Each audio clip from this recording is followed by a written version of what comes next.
Les paris sportifs en Afrique, rêve, gain ou plutôt un piège silencieux?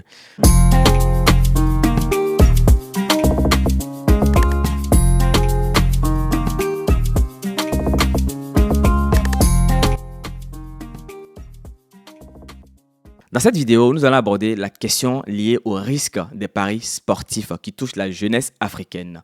Chaque week-end, sur tout le continent africain, des millions de jeunes suivent les matchs. Angleterre, Espagne, même des matchs en Afrique. Et surtout, la Ligue des Champions, qui est l'événement le plus attendu dans le monde du football. Mais aujourd'hui, ils ne regardent plus seulement le football, ils misent là-dessus. En quelques années, les paris sportifs sont devenus un phénomène social massif en Afrique. Pour beaucoup, ce n'est pas un loisir, mais c'est plutôt un espoir, le changement d'une vie. Un but à la 90e minute peut signifier un gain, ou plutôt un mois de salaire perdu. Mais quelles sont les raisons de l'explosion du pari sportif? Le boom des paris sportifs en Afrique coïncide avec deux révolutions technologiques, les smartphones, mais aussi l'Internet mobile. Aujourd'hui, une grande partie de ces paris se fait sur les téléphones directement. Dans certains pays, près de 70% des joueurs utilisent leur téléphone mobile pour miser sur les différentes plateformes de paris en ligne. Vous les connaissez tous. La popularité est spectaculaire. Au Kenya, par exemple, plus de 79% des adultes ont déjà parié. En Afrique du Sud, on part jusqu'à 90% des personnes qui ont déjà misé. Au Nigeria, on estime à plus de 60 millions de parieurs actifs. En Côte d'Ivoire, une personne sur trois a déjà joué à un pari sportif.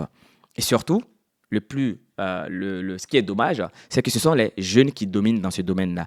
Chez les 18-35 ans, plus de 76% ont déjà parié dans les pays africains.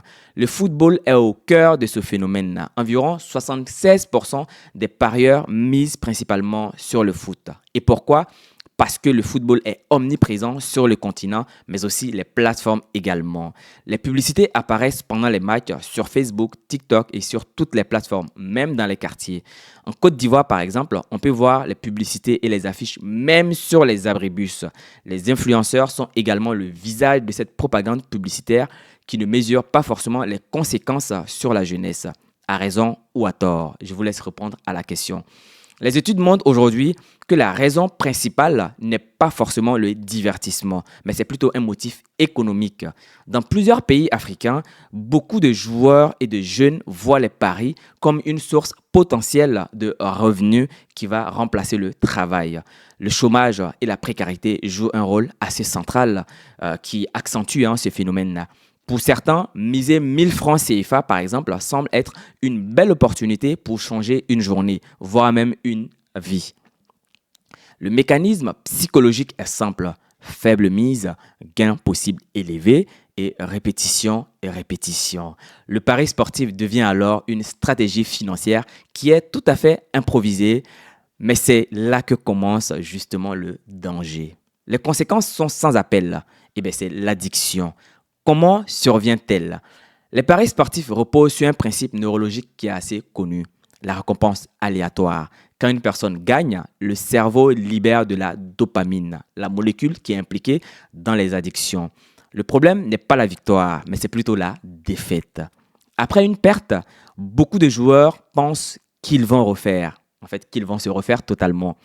C'est ce qu'on appelle le cycle de poursuite des pertes. C'est-à-dire quand tu perds, tu penses qu'à la prochaine mise, tu vas gagner. La plupart du temps, c'est peine perdue.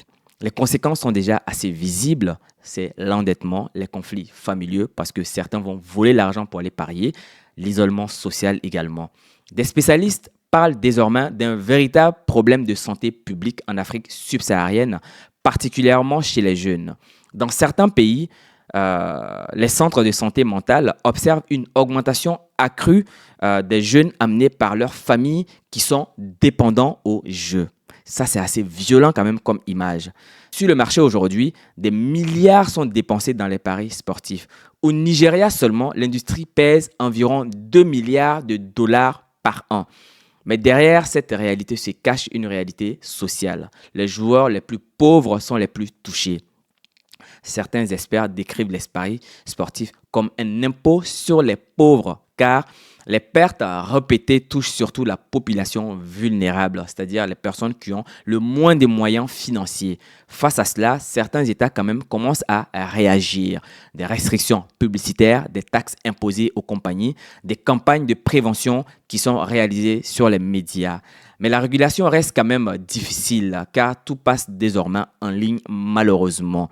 Alors, pour finir cette vidéo, les paris sportifs ne sont pas seulement un jeu pour la jeunesse. Ils sont devenus un miroir des réalités économiques africaines.